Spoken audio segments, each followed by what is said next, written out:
2025 presidential election, according to some international and local observers, is below expectations and falls short of international standard. This is why civil society organizations are sounding early warning to the electoral umpire to put its house in order ahead of the governorship and House of Assembly polls.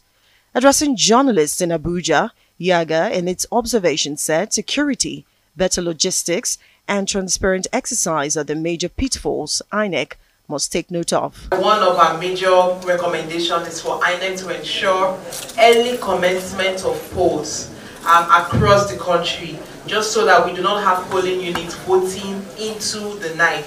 Because once we commence on time, by 3-4 p.m., a lot of the process should be concluded at the polling unit and people move to collation. On the conversation around collation, we also mentioned the important need for INEC to ensure their contingency plans are in place for logistics management. 14 attacks, 20 attacks, even one attack to a citizen diminishes all of us. And I think it's the responsibility of the security agencies to ensure that we have a peaceful environment where, and the statement is already very clear about that. We want to have free access where citizens can vote in a very peaceful atmosphere. And that's the responsibility of, nobody should tell them to arrest, prosecute, and ensure that people who break the law during elections are and I think Young Africa has made this point over and over. The election situation room raised fears over likely violence in the Saturday's elections, with a call on security agencies to act quickly, especially in some flashpoint states. Ahead of the elections, the security situation across the country appears tense, with reports of violence, kidnap and assassination in several states, including Lagos, Rivers, Imo, Abia, Ebonyi, Enugu, and Kano.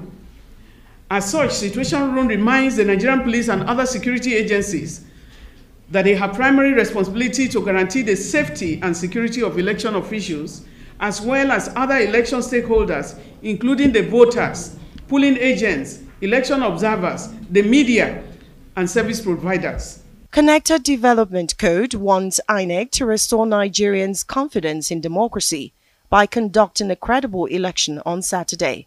Code wants INEC to redeem its image. It is pertinent that INEC-led Chairman Yakubu Mohammed step up and ensure a seamless gubernatorial and state assembly election. It is the first step towards rebuilding trust in the electorate, and it's important to save our democracy.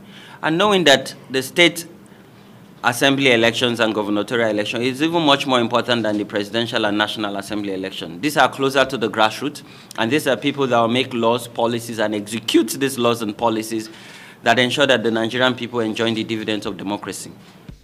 Situation Room expects that INEC has taken lessons from the challenges experienced during the presidential and national assembly election of 25th February 2023, and that the Commission has made adequate arrangements to forestall the reoccurrence of the gaps that were experienced during that election. With hours counting down, Nigerians are hopeful that Saturday's governorship and House of Assembly elections will be an improvement over February 25 presidential election.